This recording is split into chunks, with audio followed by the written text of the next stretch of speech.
Bom, nós temos tratado o livro de 1 Pedro. Nós saímos a semana passada, iniciamos o capítulo 2, né? Fomos até o versículo 2, 3. Hoje nós vamos continuar as consequências da nossa herança futura, dando ênfase nos louvores a Cristo, e a abordagem vai ser 1 Pedro 2, 4 a 10. Se bem que hoje, basicamente, nós vamos ver só o versículo 4 e 5, tá certo? Infelizmente, não vai ser possível ver mais que isso. E o texto base é: chegando-vos para ele, a pedra que vive, rejeitada, sim, pelos homens, mas para com Deus, eleita e preciosa. Também vós mesmos, como pedras que vivem, sois edificados casa espiritual, para serdes sacerdócio santo, a fim de oferecerdes sacrifícios espirituais agradáveis a Deus, por intermédio de Jesus Cristo. Pois isso está na Escritura. Eis que ponho em Sião uma pedra angular, eleita e preciosa, e quem nela crer não terá de modo algum, será de modo algum envergonhado.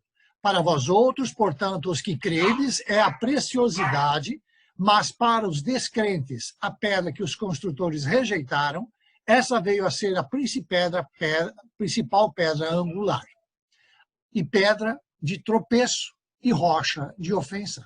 São estes os que tropeçam na palavra, sendo desobedientes para o que também foram postos. Vós, porém, sois raça eleita, sacerdócio real, nação santa, povo de propriedade exclusiva de Deus, a fim de proclamardes as virtudes daquele que vos chamou das trevas para a sua maravilhosa luz. Vós, sim, que antes não erais povo, mas agora sois povo de Deus, que não tinhais alcançado misericórdia, mas agora alcançastes misericórdia. Vamos para o primeiro versículo, chegando-os para ele, a pedra que vive. Bom, chegando, o que significa chegando? Chegando no grego significa vir com a ideia de permanecer, chegar com o propósito de permanecer. Isso é no grego antigo.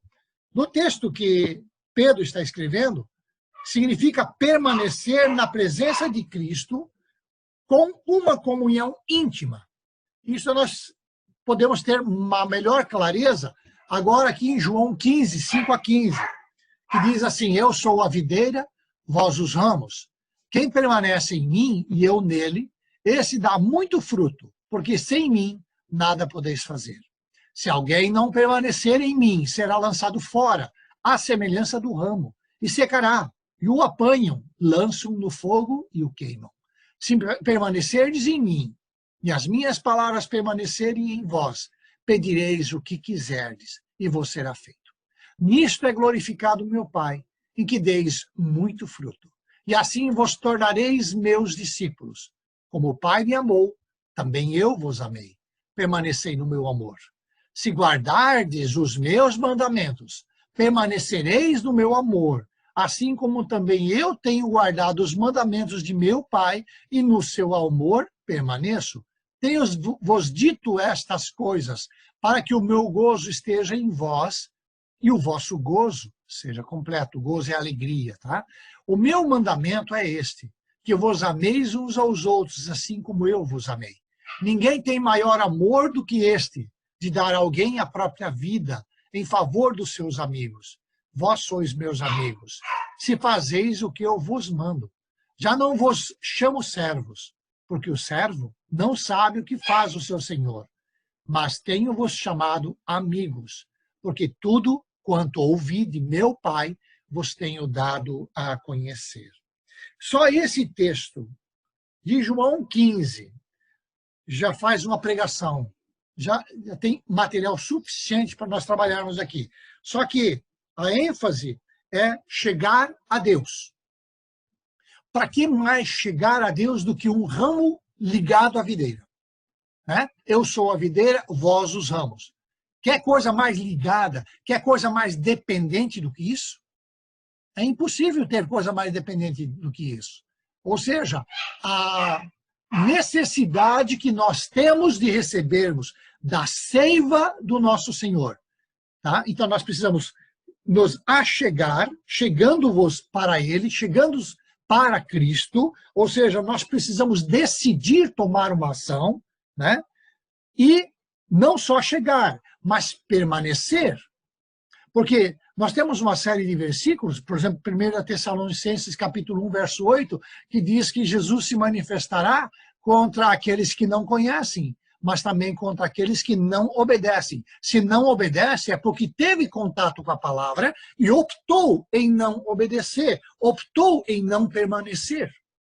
Entendem? Então, se Jesus é a videira, nós os ramos, nós precisamos estar conectados, intimamente conectados a essa videira, para que nós possamos, sim, receber a seiva que nos é necessário para termos uma vida espiritual. Então, o fato de permanecer é a evidência de que a salvação aconteceu nessa vida. Deixa eu admitir a Regina aqui. O fruto, ou a evidência da salvação, é a continuidade no serviço a Cristo e no seu ensino. Então, esse é o fruto, né? É a evidência de que a pessoa está ligada. O crente que permanece é o crente legítimo. Tá? Então, aquele indivíduo que crê em Jesus pode até ser salvo, mas está em condição de pecado e não se arrepende, não busca, ele vai ter consequências mais adiante, como nós vimos lá em 1 Coríntios capítulo 3, quando fala dos galardões.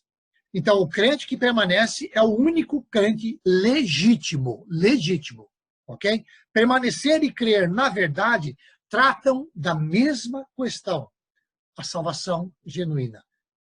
Tá? Então, permanecendo em Cristo, nos é garantido que nós daremos o devido fruto, porque nós vamos receber a seiva e nós vamos produzir o fruto necessário. E diz que não será pouco fruto, mas muito fruto, porque estamos ligados à videira verdadeira. Esse é o ponto. Tá? Está no verso 5. Mas, claro, existem aqueles que se achegam, mas não permanecem. Existem as pessoas que dizem que são cristãos, tá? Que se achegam, mas elas não permanecem. Observe o verso 6. Se alguém não permanecer em mim. Então, tem a liberdade, Rose, por favor, tem a liberdade de não permanecer. Nós podemos nos achegar a Deus, mas podemos nos afastar dele. É a opção de cada um. Então, mas esse texto nos diz, se alguém não permanecer em mim, tá? Então, estes o quê? Estes serão lançados fora, à semelhança do ramo, tá? Então, assim como o ramo é cortado na videira e ele é jogado à parte, ele vai secar, tá? Veja que ele não está seco. Porque, olha só, ele será lançado fora. Ele vai ser cortado, será lançado fora, e aí é que ele secará. Então, ele estava recebendo alguma coisa de seiva. Tá certo? E o apanham, e o lançam no fogo, e o queimam. Observe que conforme o verso 7, permanecer em Cristo e na sua palavra garante o quê? Né? Permanecer em Cristo, em mim, e as minhas palavras permanecerem em vocês, vocês vão pedir o que vocês quiserem e será feito. O que nós vamos fazer daqui a pouquinho? Nós vamos colocar uma série de motivos de oração. Então, nós vamos entrar entrar na presença do Senhor e dizer, Senhor, eu quero permanecer em Ti. E estamos colocando aqui uma série de quesitos, de pedidos que nos foram levantados, que a gente quer que tu estejas dando a tua palavra final. Né?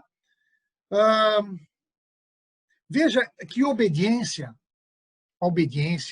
tem a ver com guardar os mandamentos de Cristo. Quem permanece em mim e eu nele, esse dá muito fruto. Certo? Quem permanece em mim vai ter orações respondidas. Nisto é glorificado o meu Pai, em que deis muito fruto. Opa, o Pai é glorificado porque está dando fruto. Tá? E aí, uma vez que você dá fruto, e uma vez que o Pai é glorificado, você é discípulo de Jesus. Assim como o Pai amou a Jesus, ele também nos ama. E ele diz, permaneça no meu amor. Se guardar os meus mandamentos, permanecereis no meu amor. Olha só, como tudo está associado a permanecer, como tudo está associado à decisão que cada um de nós tem que tomar agora nessa pandemia, de largar a mão da televisão, largar a mão do não sei do que tudo, para começar a buscar mais a Deus. Então, a obediência tem a ver com guardar os mandamentos de Cristo.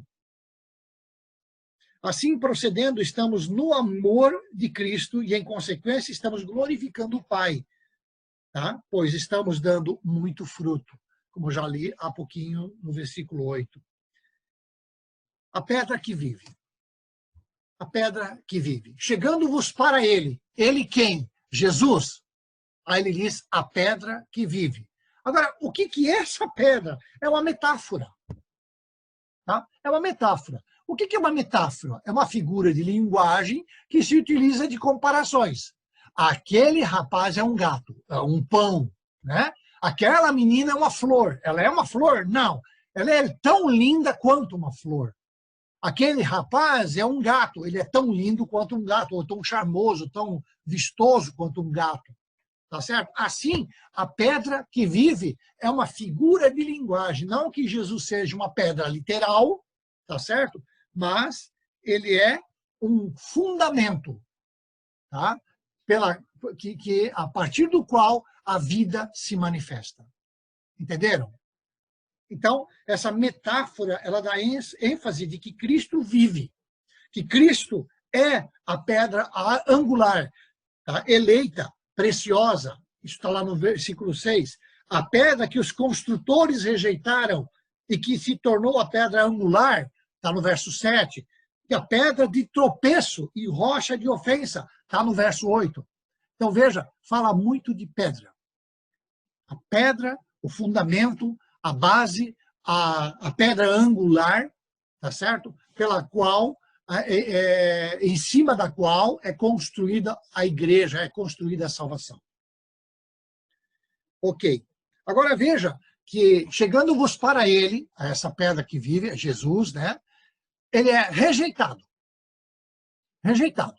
Sim, pelos homens, ele é rejeitado. Mas para com Deus, é eleito. Então, rejeitada para os homens, mas perante Deus, tá? Ela é eleita.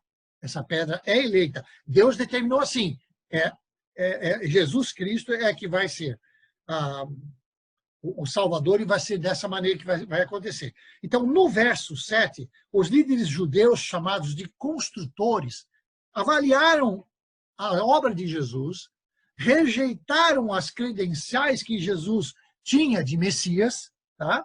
E atribuíram a obra que Jesus realizava, inclusive a partir de um certo momento na história de Jesus, acho que próximo à sua crucificação, eles atribuíram a expulsão de demônios, tá, a Beelzebub, dizendo que Jesus, tá, expelia demônios pela autoridade do próprio demônio, o maioral dos demônios. Então, aí Jesus até disse, aquele que pecar contra o Filho tem perdão, mas aquele que pecar contra o Espírito, tá, que aqui é atribuir algo que Deus está fazendo a demônios, tá certo? O Espírito Santo, quem faz a obra é o Espírito Santo. A partir dali, Jesus mudou o discurso e foi muito mais duro com os judeus. Porque observou que eles chegaram a um nível, tá, de estarem com o coração totalmente duros. Então, eles rejeitaram a obra de Jesus, mas a questão não é porque os homens rejeitaram.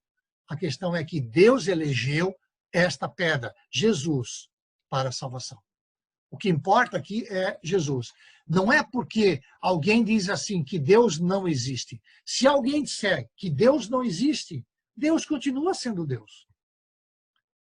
Tá? Então, nós temos que entender isso. Deus continua sendo Deus, independente da atitude que nós assumimos. Então, mas perante Deus, esta pedra, tá? que foi eleita e é preciosa, tem um valor, um valor para a salvação dos seres humanos. Por quê? Pois ele é o Filho do Deus vivo, tá? Que após a sua ressurreição foi autenticado como uma pedra angular. O que é uma pedra angular? O que é uma pedra de esquina? Muitas vezes a gente escuta falar na Bíblia, o que é uma pedra angular? Observe, do lado, no meu lado esquerdo, tá? Que é essa laranja, tá vendo aquela pedra azul bem no centro? Tá? Se você tirar essa pedra, as pedras laranjas, elas caem. Tá certo? Então, ela é pedra angular, é uma pedra de ângulo. Então, ela é colocada e tudo se encaixa. Você pode construir em cima e nada do que está em cima vai ruir. Tá certo? Ok? Então, Jesus é a pedra angular que mantém os fundamentos daquilo que Deus veio manifestar nesse mundo. Agora, por outro lado, a pedra de esquina, que é essa pedra da direita em cinza, onde está escrito Jesus, essa é a pedra da esquina. É o que dá o alinhamento da construção. Então, esta é a pedra de esquina. Tá certo? Então, Jesus é comparado a essa pedra de esquina, Jesus é comparado a essa pedra angular. Tá certo? Que os homens rejeitam e rejeitaram, mas é eleita por Deus. Ok? Aqui tudo bem? Vamos para o versículo 5. Também vós mesmos, e aí ele diz que nós somos pedras que vivem, mas isso nós vamos abordar daqui a pouco. Mas olha, também vós mesmos, tá? Como pedras que vivem. Então, também metaforicamente, a Lucinda não é uma pedra. A Luzia não é uma pedra na construção do reino, é uma pedra na construção da igreja, certo? Então, essa pedra construindo a igreja, aí ela é considerada como uma pedra. Nós somos pequenas pedras que fazem a construção da salvação de Deus à nossa volta. Então, metaforicamente, nós também somos... o cristão também é uma pedra que faz parte de uma construção, chamada igreja ou corpo de Cristo. Uma pedra associada à igreja. Corpo de Cristo, já nós somos associados a um membro. Né? Nós somos pequenas células de um membro, de um corpo maior, que é o corpo de Cristo, onde Jesus é o cabeça. Então, veja, isso é metafórico, tá certo? É uma metáfora. Então, a condição do crente é de que quem está vivo. A condição do crente é de quem está vivo. Né? Como pedras que vivem. Tá bem? Vejamos aqui. Os cristãos, portanto, têm uma identificação. Eles têm uma identificação com Cristo. E uma união com Cristo. Pois a vida que provém de Cristo existe também no cristão. A vida que está em Cristo está em nós, porque nós recebemos a seiva. Nós não estamos ligados a Ele, quando Ele é comparado à vinha, acabamos de ler agora em João 15. Então, se nós recebemos essa seiva, nós temos a mesma vida que Ele tem. Tá certo? Gálatas 2:20 diz assim: logo, já não sou eu quem vive, mas Cristo vive em mim. E esse viver que agora tenho na carne, vivo pela fé no Filho de Deus que me amou e a si mesmo se entregou por mim. Já 2 Pedro 1:4 diz: pelas quais nos têm sido doadas suas preciosas e muito grandes promessas, para que por elas vos torneis coparticipantes da natureza divina, livrando-vos da corrupção das paixões que há no mundo, ou que vocês tinham antigamente. Né? Nós tínhamos paixões, e é quanto a essas paixões que Jesus veio nos salvar, veio nos dar vitória. Então, nós, como pedra que vivemos, que somos vivos, tá? Nós não devemos mais viver para nós mesmos, mas começar a viver para Cristo. Tá? Viver pela fé em Cristo. Por quê? Porque Ele nos amou antes de nós merecermos. Nós não merecemos ainda, mas ele já nos amou antes, mesmo quando nós éramos pecadores. E lá, há 2000 anos atrás, ele se entregou por mim e por você. Então, foi doado para cada um de nós uma quantidade muito grande de promessas. Promessa da salvação, a promessa da restauração, a promessa de uma vida eterna, a promessa, uma promessa de que todo olho será enxugado as lágrimas. Então, nós temos uma série de promessas que nós temos, que Deus tem para cada um de nós. Então, também vós mesmos, como pedras que vivem. Aí diz, sois edificados casa espiritual. Da mesma maneira, é metafórico, né? Nós somos esse templo, corpo de Cristo, ou somos essa igreja, onde cada um de nós faz parte de um pedacinho dessa igreja, que é o corpo de Cristo. Né? Essa casa espiritual. Então, é lá que todos nós somos colocados como cristãos, cada um no seu devido lugar, cada um integrando-se uns aos outros, tá? E cada um deles com a vida de Cristo, fluindo entre nós a vida de Cristo. Então, dessa maneira, Deus está colocando cada cristão que se achega com fé dentro da sua família. Vocês entendem? Quando a pessoa exercita a fé, Deus pega essa pessoa e bota dentro da sua família.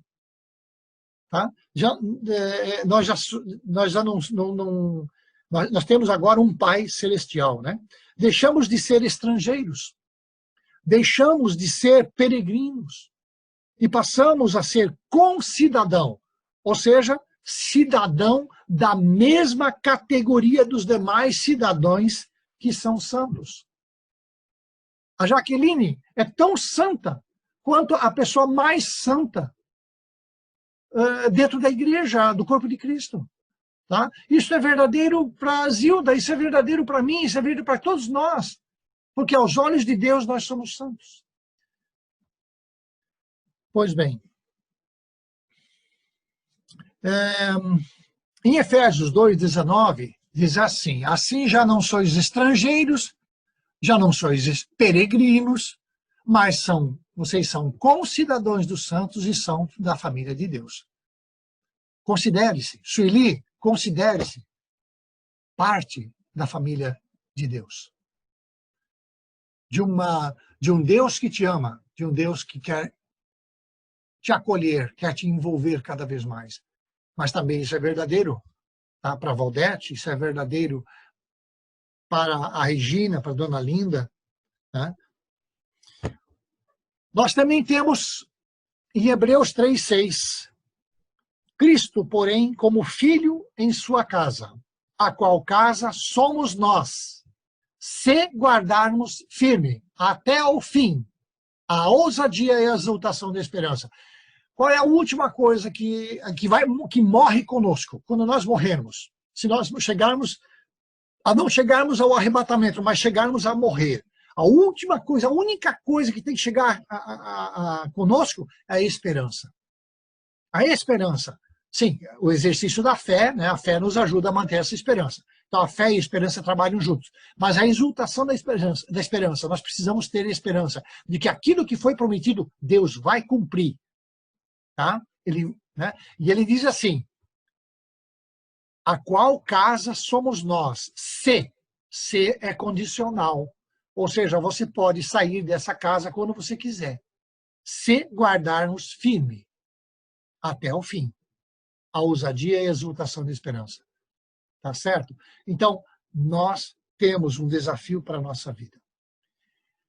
Temos ainda, nós somos chamados a serdes um sacerdócio santo. Por que Jesus nos chamou?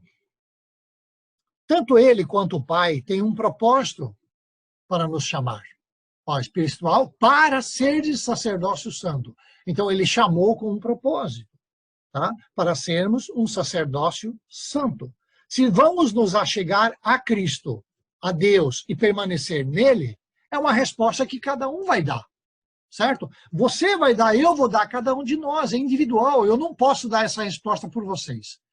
É individual, se você vai achegar-se a Cristo, lembra lá no início, o primeiro verso 4, tá? E vai permanecer nele, é uma resposta que cada um vai ter que dar, tá certo? Mas Deus está nos edificando. Veja, Ele está nos edificando espiritualmente com um propósito de sermos um sacerdócio santo, tá? De sermos sacerdócio santo, é ser sacerdote, tá? Somos chamados à semelhança dos sacerdotes do Velho Testamento. Lá os sacerdotes matavam animais. Nós não precisamos mais matar animal nenhum, tá certo? Mas nós somos chamados a sermos sacerdotes agora do Novo Testamento, tá certo? É um novo relacionamento com Deus, tá? Cujas características eu vou apresentar a partir de agora. São 10 características. Então, o sacerdote que Deus espera de nós é um sacerdócio, é um privilégio, tá?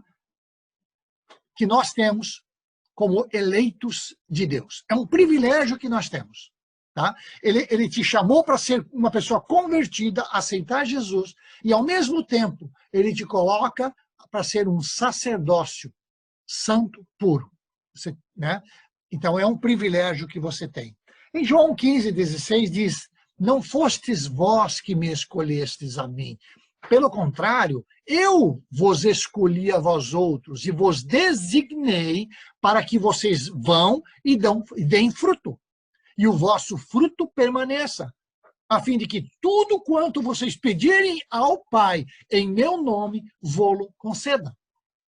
Então veja, a escolha, tá, de nós sermos um sacerdócio, de termos um sacerdócio em nossa vida, é porque Deus me escolheu, Deus te escolheu.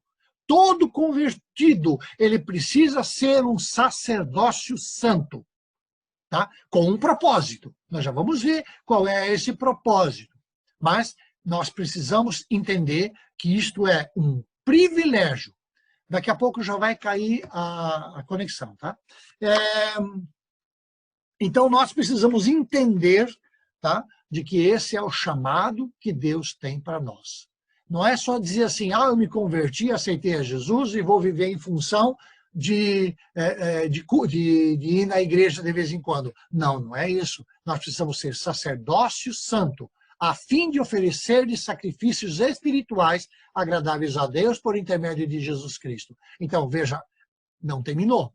E outra coisa, Deus é espírito, importa que os seus adoradores o adorem em espírito e em verdade. Então, veja, vai ter que mudar muito a nossa maneira de ser, a nossa maneira de viver o evangelho. Então, o primeiro é um privilégio. O segundo, tá, os sacerdotes são purificados do pecado. Conforme Tito 2,14, o qual a si mesmo se deu por nós, a fim, com um propósito, de remir-nos de toda iniquidade e purificar para si mesmo um povo exclusivamente seu, zeloso de boas obras.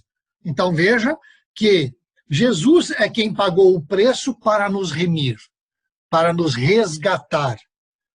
Do quê? De toda iniquidade, e assim ele nos purifica. Então, o sacerdote, ele é purificado, é uma ação de Deus sobre a vida do sacerdote.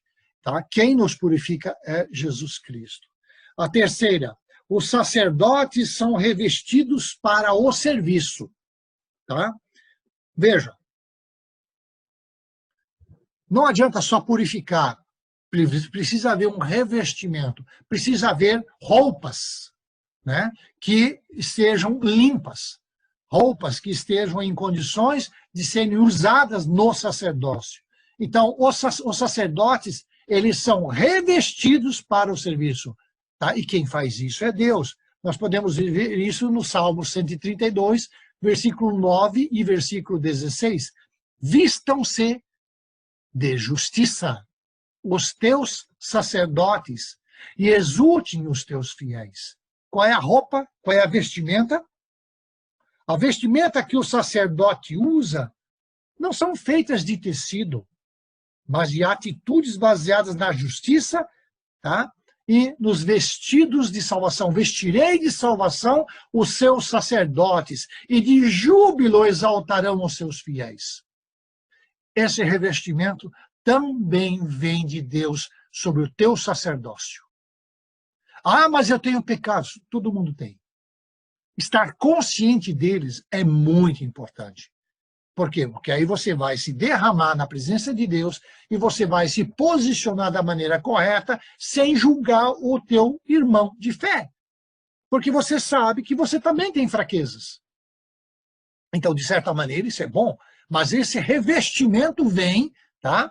E ele são os atos de justiça. Se você observe bem, lá em Apocalipse 19, versículos 7 e 8, não diz que os atos de justiça são a vestimenta da noiva, que é linho fino, puro e resplandecente, não são os atos de justiça dos santos? Olha só, Deus, tá, está nos dando, jogando a sua justiça sobre nós, e ao mesmo tempo Ele quer de nós já vamos ver isso no processo da obediência, que Ele está buscando um povo que tome a atitude de ser justo aos olhos de Deus, de ter atos de justiça. Tá? No quarto, os sacerdotes são ungidos para o serviço. Tá? Unção. E vós, 1 João 2, 20 e o 27. E vós possuís unção, que vem do santo, e todos tende conhecimentos. Quanto a vós outros, a unção que dele recebestes, observe, a unção vem de Deus, tá? Deus nos unge com esse... E ele não espera que você seja perfeito para depois ele te ungir. Não, desde o momento que você entra... Desde o momento que você entra no cristianismo, no corpo de Cristo, você já é ungido. O problema é que muitas vezes nós nos sentimos fracos. Nós não entendemos como Deus nos enxerga. Esse é o nosso problema. Tá? Mas ele já nos ungiu. Ó, quanto a vós outros, a unção que dele recebestes permanece em vós. E não tendes necessidade de que alguém vos ensine, mas como a sua unção vos ensina, a respeito de todas as coisas, e é verdadeira e não é falsa, permanecei nele, como também ela vos ensinou. Quem é a nossa unção? Nós somos ungidos porque nós temos o Espírito Santo. É ele que nos capacita a ter entendimento. É ele que nos capacita a ter discernimento. Então, nós somos ungidos pelo Deus com um propósito. Então, nós somos ungidos por Deus para uma função de sacerdote. Podemos até perceber que temos muitas coisas a mudar em nossa vida, mas também precisamos perceber que somos ungidos por Deus com um propósito, que é exercitar o seu sacerdócio. Ele não tem mais sacerdotes que precisam matar animais. Agora nós temos que matar leão, né? O leão que ruge querendo alguém devorar. Tá certo? Então esse é o que nós temos que matar. Que pensa que porque é ungido, cheio de unção, cheio do Espírito Santo, acha que pode fazer qualquer coisa, viver de qualquer maneira, viver de qualquer jeito? Lembrar você que havia um ungido de Deus chamado Lúcifer e transformou-se em Satanás, porque esqueceu de honrar Deus, de obedecer a Deus e de viver de acordo com a vontade de Deus. A unção não vai imunizar ninguém para ir para o inferno. A unção não é uma imunidade. Os ungidos também podem ir para o inferno se não obedecerem a Deus, não alinharem os seus caminhos no caminho de Deus. Então, você que me ouve, se ainda não entregou a vida para Jesus, vem para a luz. Vem para a luz. Vem para a luz. Os sacerdotes, então, eles têm o privilégio de serem eleitos, eles são purificados do pecado, eles são revestidos para o serviço e eles são ungidos, tá, para o serviço. E agora, no quinto, os sacerdotes são preparados para o serviço. Gálatas 1,16 diz assim: revelar seu filho em mim para que eu pregasse entre os gentios sem detença. Não consultei carne nem sangue. Também 1 Timóteo 3,6. Não seja neófito para não suceder que se ensoberbeça e incorra na condenação do diabo. Então, observa. Primeira coisa, neófito. O que é um neófito? É um principiante. É uma pessoa nova, adepta de uma doutrina, de um partido, de uma causa. No caso, neófito cristão, né? Uma pessoa envolvida no cristianismo. Novata, quem se caracteriza pela falta de experiência, pela falta de aptidão, pela falta de maturidade. Então, um neófito ele não serve para ser alguém que esteja liderando. Ele ainda não foi totalmente coberto, preparado para ser um sacerdote. Então, o próprio crescimento para o sacerdócio precisa haver um relacionamento íntimo, precisa haver uma preparação, tá certo? Então, preparação só acontece com aplicação. Preparação só acontece com disposição de aprender, tá? Preparação só acontece com uma disposição de obedecer. A preparação só acontece quando nós nos dispomos a ser instrumento de Deus na vida de outros. Veja que Paulo, tá? Paulo entendeu que ele era para revelar a Jesus Cristo, tá? E pregar para gentios. Foi o que ele fez. E é isso que ele quer, que cada um de nós chegue ao conhecimento e ao entendimento e anuncie o evangelho. Vocês viram o que a Luzia fez? A Luzia é neófita? Ela é nova na fé? Não. Mas ela esteve lá, naquele leito daquela senhora, tá, pregando o evangelho, e eu tenho certeza que nesse momento Deus deu lucidez a essa mulher, mesmo que estava com os olhos fechados, mas ela deu lucidez para essa mulher entender a palavra que a Luzia estava levando. Então, a Luzia aproveitou um momento, tá certo? Então, é aproveitar um momento, é ser instrumento, tá? Então, os sacerdotes, eles precisam ser preparados, e eles são preparados para o serviço. Então, aquilo que eu falei, que toda pessoa cristã que chega ao cristianismo, ela é chamada a ser sacerdócio, sim, mas ela precisa aprender a entender, discernir e obedecer a palavra. E ela vai crescendo e vai sendo conduzida a estar nesse sacerdócio. Nós temos, então, aqui o sexto tipo, tá? A sexta consideração a respeito dos sacerdotes. Eles são ordenados por uma vida de obediência. Entendam uma coisa. Ordenado, não no sentido de que foi mandado, tá? Não é no sentido de que eles foram mandados, eu estou te mandando, eu estou ordenando. Não é nesse sentido, mas é no sentido de receberem autoridades. Os sacerdotes são ordenados para uma vida de obediência, tá certo? Então, chegando-vos a quem? Chegando-vos a quem? A ele. Chegando a Cristo, conforme o versículo 4.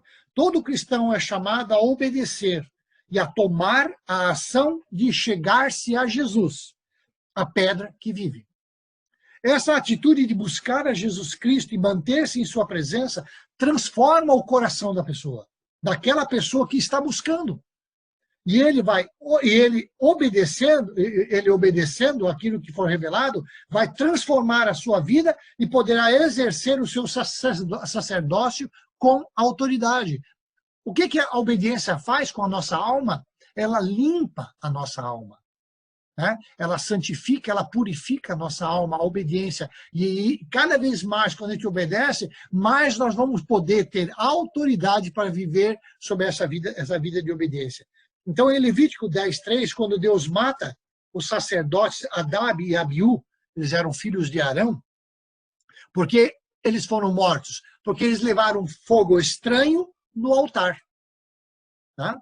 Então, eles eram os sacerdotes, tá? Filhos do sacerdote Mor, que era o Arão, tá? E eles pegaram fogo estranho e levaram para o altar, e eles foram mortos. E aí Arão foi conversar com Moisés, e olha o que Moisés falou, tá? Levítico 10:3. Isto é o que o Senhor disse: mostrarei a minha santidade naqueles que se cheguem a mim, e serei glorificado diante de todo o povo. Observe que a santidade de Deus se manifesta sobre aqueles que se apresentam, naqueles que se achegam, naqueles que chegam e permanecem em Deus. A santidade de Deus é manifestada, é uma promessa. E isso está a ver com o sacerdócio. Você busca obedecer a Deus? Bom, se você busca, então ele vai manifestar a sua santidade na tua vida. Então não tenha medo da manifestação de Deus na tua vida. Quantos hoje em dia estão levando fogo estranho aos altares de Deus? Quanta barbaridade a gente escuta, quanta barbaridade a gente vê na televisão e escuta. Agora, não mais pessoalmente, mas quanta barbaridade. Quanto fogo estranho estão sendo levados ao altar de Deus. Agora, a pergunta é, sabe por que Deus não mata e não consome do jeito que fez com os filhos de Arão? Porque os próprios altares que nós usamos hoje são altares impuros. Porque queira ou não queira, nós viemos de uma geração corrompida e estamos vivendo dentro de uma geração corrompida e somos contaminados por muitos feitos e muitas manias e muitos preceitos de uma geração contaminada. E nós, quem sabe, também estejamos contaminados. Então, quando nós nos aproximamos de Cristo em obediência, Ele vai nos purificando. Ele vai nos, pela obediência, Ele vai dando poder sobre as nossas vidas. Nós recebemos autoridade.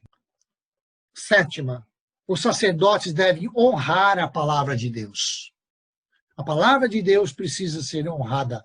E aí vem aquele versículo 2, né, do Pedro. Desejai ardentemente, como crianças recém-nascidas, o genuíno leite espiritual, para que, através desta palavra, desse leite espiritual, você já dado crescimento para a salvação.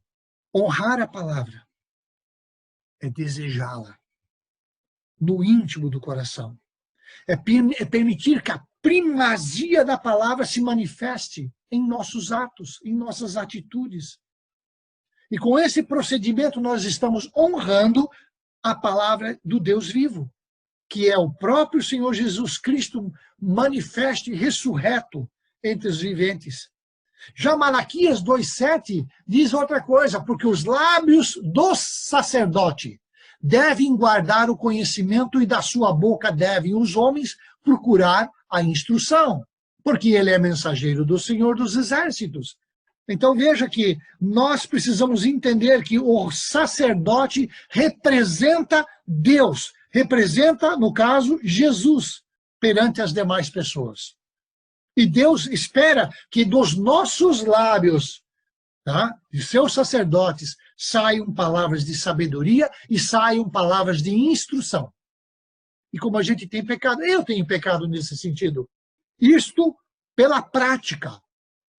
Isto pela prática. Não, né, que é o guardar o conhecimento, não apenas pela teoria. Não, eu sei versículo de cor, mas o versículo de cor está no teu coração. Por que nós temos que fazer isso? Porque nós somos mensageiros do Deus vivo. Nós somos mensageiros do Senhor. Nós somos mensageiros do Senhor dos Exércitos. Nós somos embaixadores. É uma outra maneira de falar. Se nós tivéssemos abrir aqui, em vez de sacerdócio, abrir como embaixadores, nós iríamos ver que o embaixador também tem uma série de responsabilidades, assim como o sacerdote. Mas estamos abordando o sacerdote. Oitavo, os sacerdotes devem andar com Deus. Isso está escrito em Malaquias 2:6. A verdadeira instrução esteve na sua boca, e a injustiça não se achou nos seus lábios. Andou comigo em paz e em retidão, e da iniquidade apartou a muitos. A verdadeira instrução estava na boca de quem? Porque ele diz aqui, ó, esteve na sua boca. O que ele quer dizer aqui com esse na sua boca? Ele está falando de uma pessoa. A verdadeira instrução esteve na sua boca. De quem ele está falando? No verso 4 de Malaquias, ele nos responde. Ele diz assim, a minha aliança continue com Levi. Então ele está falando de Levi. Ele está falando da aliança levítica para o junto ao sacerdote, para o sacerdócio real, verdadeiro. Tá? E foi bem claro, definido em relação a Levi. Levi é o modelo do sacerdote. Então, já no versículo 7, também de Malaquias, ele diz assim, porque o lábio do sacerdote, portanto, Deus determinou que o seu sacerdote ande nos passos de Deus, ande no caminho do Senhor. Nós não podemos dizer, né, nós não podemos ser hipócritas, dizer que somos e nós não somos. Eu sou cristão, então eu preciso me comportar como cristão. Eu erro, não há problema. Confessa e deixa. Tá? Confessa, pede perdão e deixa. Não há problema nenhum. Então, nós, como sacerdócio santo, também temos esta incumbência. Tá? De ter instrução em nossos lábios, de não termos injustiça, tá? Em nossos lábios, de andar em paz e em retidão na presença do nosso Deus. Em Gálatas 5, 16 e 25, digo, porém, andai no Espírito, e jamais satisfareis a concupiscência e os desejos da carne. Se vivemos no Espírito, também andemos, tá? Andemos também no Espírito.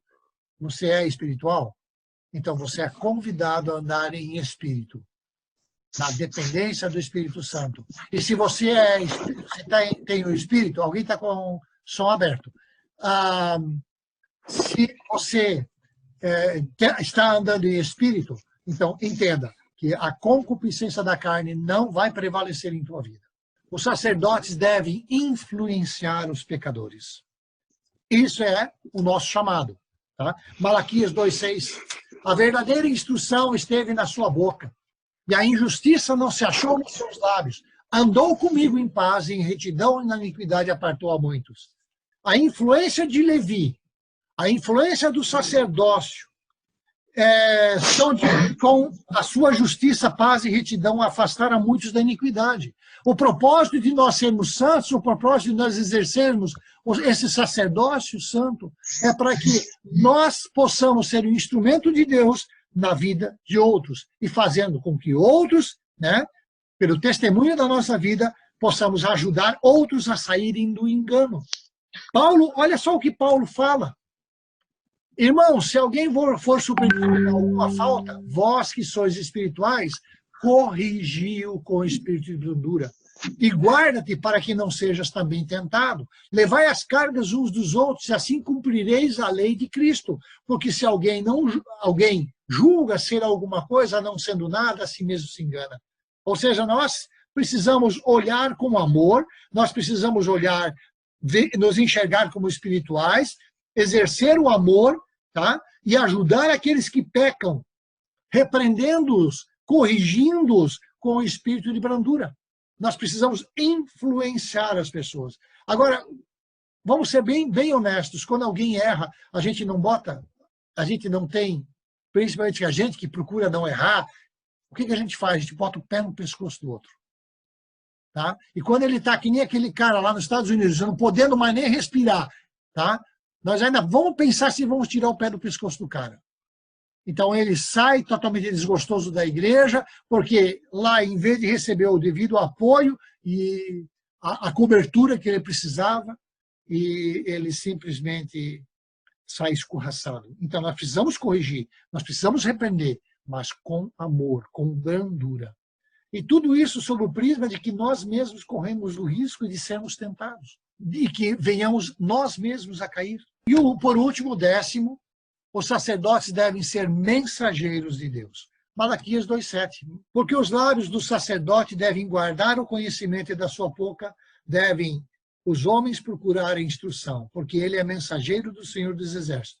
Os sacerdotes são o mensageiro de Deus. Já que o cristão é sacerdote do Deus vivo, Jesus delegou a autoridade e uma missão para você. Para mim também. Para cada cristão. E aí ele diz assim, lá em Mateus 28, ide. Não é uma questão de escolha. Ide. Portanto, fazei discípulos de todas as nações, batizando-os em nome do Pai, do Filho e do Espírito Santo. Então eu preciso fazer discípulos. Nós precisamos fazer discípulos. E o batismo será em consequência desse discipulado, que é feito, o batismo é feito em nome do Pai, do Filho e do Espírito Santo. A questão toda é, nós precisamos ensinar a guardar todas as coisas que foram ordenadas por Deus para nós. Nós estamos aprendendo isso agora. E aí ele diz assim, ele faz uma promessa, e eis que estou convosco todos os dias até a consumação do século. Muitos até podem dizer, esse ide não é para mim. Não, é para todo cristão. É para todo cristão. Ah, mas como aquele senhor analfabeto pode ser e pode discipular? Depende. Como é que está o coração dele? Ele está buscando a Deus? Então tenha certeza, mesmo no analfabetismo dele, ele tem um coração voltado a Deus, ele tem palavra que pode ajudar as pessoas. Você se considera um cristão? Esta também é a tua, é a nossa função, de exercitar esse sacerdócio santo. Então, mesmo com todas estas atribuições, o privilégio maior é o fato de que o sacerdote tem acesso direto a Deus, com um propósito. Nós somos sacerdotes com um propósito. Qual é esse propósito? A fim de oferecer sacrifícios espirituais. Nós não sacrificamos mais animais, mas precisamos oferecer sacrifícios espirituais. Sacrifícios espirituais significam obras que são feitas para honrar a Deus por causa de Cristo, sob a direção do Espírito Santo e pela orientação da palavra de Deus. Esses sacrifícios incluem oferecer toda a energia do corpo a Deus. Essa energia desse corpo é chamada a ser oferecido a Deus. Romanos 12, 1 a 2. Rogo-vos, pois, irmãos, pelas misericórdias de Deus, que apresenteis o vosso corpo como por sacrifício vivo, santo, agradável a Deus, que é o vosso culto racional. E não vos conformeis com este século, mas transformai-vos pela renovação da vossa mente, para que experimenteis qual seja a boa, agradável e perfeita vontade de Deus. Observe, envolve corpo, envolve a nossa mente, envolve todo o nosso ser. A pergunta é, você quer experimentar a boa, a agradável e a perfeita vontade de Deus em tua vida? Você quer experimentar isso? Então veja o que você precisa fazer. Você precisa apresentar o teu corpo por sacrifício vivo, por sacrifício santo, por sacrifício agradável a Deus, que é o vosso culto racional. A outra coisa que você precisa fazer, que nós precisamos fazer, é não se conformar com este século. Ou seja, não me deixar entrar no molde e no padrão dos valores que esse mundo está oferecendo. E qual é a terceira coisa que nós temos que fazer? É transformar a nossa mente. A nossa capacidade intelectual, o nosso entendimento, o nosso discernimento. Ah, mas eu não entendo. Ora, clama a Deus por ajuda para entendimento. Quando eu participei daquela tentação, uns anos atrás, eu fui em oração, na mesma semana o Senhor me revelou o que estava acontecendo. Pelo Espírito Santo, Ele me revelou. E eu pude tomar uma ação, uma atitude diferente. Então, eu preciso transformar a minha mente, tá? Renovando ela. Fazendo isso, você vai experimentar a boa, agradável e perfeita vontade de Deus para a tua vida. A outra coisa que ele nos coloca, que é, precisamos louvar a Deus. Não é louvor a Deus, é louvar a Deus. Hebreus 13:15. Por meio de Jesus, pois, ofereçamos a Deus sempre sacrifício de louvor, que é o fruto de lábios que confessam o seu nome. Deus quer o louvor. Deus quer a gratidão do seu povo. Ele não quer oferta de animais, ele não quer mais oferta de grãos, como acontecia no Velho Testamento. O verdadeiro louvor vai sair de dentro de cada um de nós, quando nós nos entregarmos e permitirmos com que ele dirija a nossa vida. Então, uma vez que todos os cristãos são sacerdotes, eles têm como expressar ofertas de louvor, ofertas de gratidão, a fim de oferecer sacrifícios espirituais. Envolve louvor. Ele ainda continua, agradáveis a Deus por intermédio de Jesus. Nós precisamos fazer o bem. Isso faz parte também de oferecer sacrifícios. Hebreus 13:16. Não negligencieis igualmente a prática do bem e a mútua cooperação, pois com tais sacrifícios Deus tem prazer. Deus se compraz. Então, o que é não negligenciar? Não negligenciar é não descuidar. Tá? Então, não descuide, tá, da prática do bem. Não fique desleixado em relação à prática do bem e da mútua cooperação. Não relaxe em relação à prática do bem e da mútua cooperação. Então, nós não podemos deixar de fazer ou de praticar o bem e a mútua cooperação, porque Deus tem prazer quando assim nos comportamos. Quarto, precisamos compartilhar os próprios recursos. E isso está no próprio texto, mútua cooperação.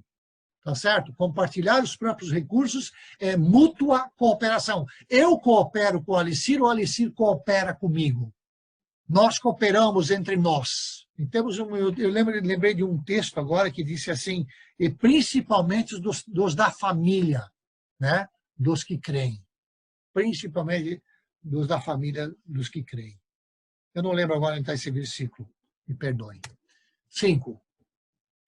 Levar as pessoas a Cristo. A fim de oferecer sacrifícios espirituais, nós levando pessoas a Cristo, estamos oferecendo sacrifícios. Tá? Olha só o que está escrito em Romanos 15:16. Paulo falando, para que eu seja ministro de Cristo Jesus entre os gentios, no sagrado encargo de anunciar o evangelho de Deus, de modo que a oferta deles seja aceitável, uma vez santificada pelo Espírito Santo. Veja o que Paulo está falando. Ele é ministro de Cristo, para quem? Para os gentios. Ele anuncia o evangelho com um propósito. Para quê? Para que uma vez que eles são santificados pelo Espírito Santo, uma vez que eles nasceram de novo, eles possam ofertar a Deus, de modo que a oferta deles seja aceitável. Então, a partir do momento da conversão, Paulo anuncia o evangelho, as pessoas são convertidas. A partir daquele momento, a oferta desses novos convertidos é aceitável perante Deus, porque eles foram santificados pelo Espírito Santo. Isso acontece com quem? Nas conversões. Nas conversões. Isso só pode ser possível após a santificação ocorrida pelo Espírito Santo. E também pelo anúncio do Evangelho. A quem há de ir? Quem irá por nós? Em outras palavras, após o novo nascimento, né? Tem muita coisa para mudar em tua vida? A questão é, você já aceitou a Cristo? Já aceitou? Então, o teu louvor é aceitável a Deus. Porque alguém pregou o evangelho para que você pudesse se converter, para que você pudesse nascer de novo e para que o teu louvor pudesse ser aceitável perante Deus. Você é cristão? Então, o teu louvor, a tua oferta de louvor é aceitável a Deus, porque você foi santificado, porque o Espírito Santo habita em você. Ah, mas eu estou cheio de pecado. Ninguém está falando disso. Nós estamos falando de que você está na caminhada da santificação. Mas perante Deus você já foi santificado. E você pode, do jeito que você está, levantar oferta de louvor aceitável a Deus. Sexto, sacrificar os próprios desejos pelo bem dos outros.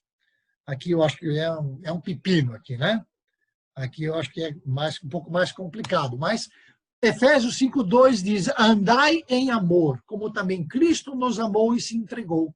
Abrir mão dos meus desejos pelo bem dos outros. Eu preciso andar no amor. E eu preciso me entregar, assim como Cristo me amou e se entregou por nós, como oferta de sacrifício a Deus em aroma suave.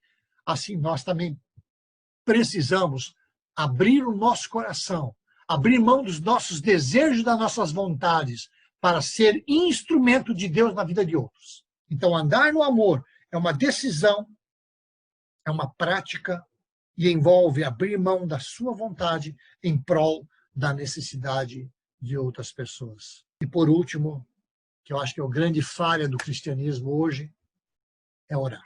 Apocalipse 8:3. Olha só o que acontece com a nossa oração.